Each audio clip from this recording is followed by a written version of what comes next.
what's your Mount Rushmore? Tight end Mount Rushmore.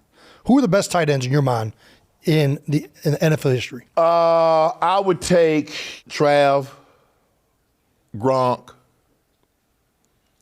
K Senior.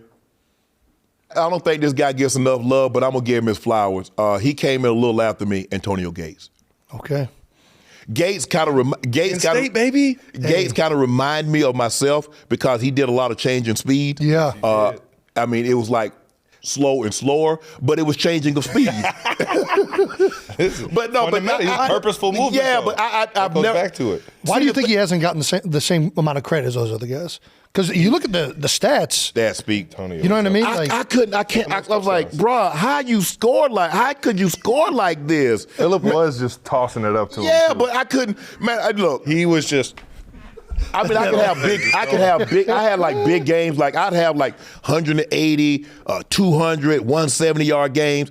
But Tone would be like 85 yards and 3 touchdowns. I'm like, damn, how did he do that? How was he getting in the end zone? Man, I'm like, I couldn't score the ball. And plus he had LaDainian. It wasn't like they didn't have a running game. LaDainian was like jumping in the end zone. Like one year he had like 31 touchdowns. And Tone could score like that. Yeah. So I'm gonna give Tone his love. So of the 4 people, you don't put yourself up there? Nah, I'm good. I'm good where I am. I did what I did. I maxed out my ability. The way I ate. You don't think you're a top 4 tight end all time? It doesn't matter to me. Honestly, I don't lose no sleep. I put it like this here. Okay. If there's no disrespect on anybody. Yeah. I ain't trading my career with anybody. Yeah. I wouldn't trade my career with any tight end. Sure. I brought my own food. And people ask me like, why do you bring your own food? I say because in the cafeteria, they're cooking for 100 guys. My food is made for 1. Okay. So that was my thought process. The way I trained, the way I ate, the way I slept was all about being the best I could be. I know there's no question in my mind. In my 14 years, I got everything out of my God-given ability. So that's all I can ask. Am I better than somebody else? I don't know. Yeah. I'll let guys that do that for a living grade me however they want to, but I know I maximize my ability, and that's all you can ask for anybody. Did he get the maximum effort out of his God-given ability? Yeah. Well, I think it's very admirable of you not to put yourself up there. No, some of us not so. I mean, I think 2 guys have to be up there. Yeah. That's Trav and Gronk. Has to? Why do they have to? They have to be, because the thing that I love most about him, you look at the regular season numbers, and he's better in the postseason than he is the regular season. So what we call him is a big game. Yeah. The bigger the moment, the bigger he plays. Gronk was like that. The bigger the moment, the bigger he played. Very few guys, and who the hell you think Patrick's gonna throw the ball to? Right. You gonna throw it to him? Right. They know that. Okay. I tried warning our defense, Shannon. I tried to do this on 80,000 people know that.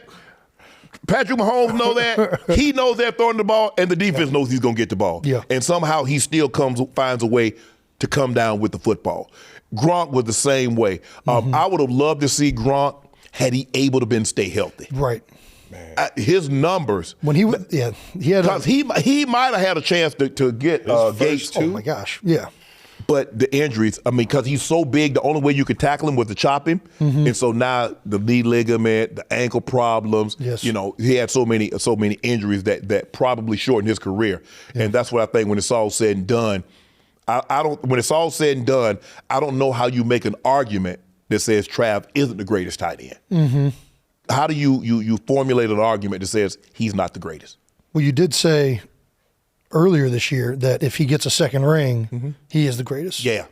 Because you look at his numbers, the 1,000-yard seasons, you look at his postseason resume, and you combine those two. I don't know how you say it. Because I don't look at a guy that says, well, he has the most Super Bowl rings, so therefore he's the best. Right. No. It's a team game. It's a team game. So what about, the regular season? How many catches, how many yards, how many touchdowns in the regular season? Now, come postseason, we times that times 2. Yeah.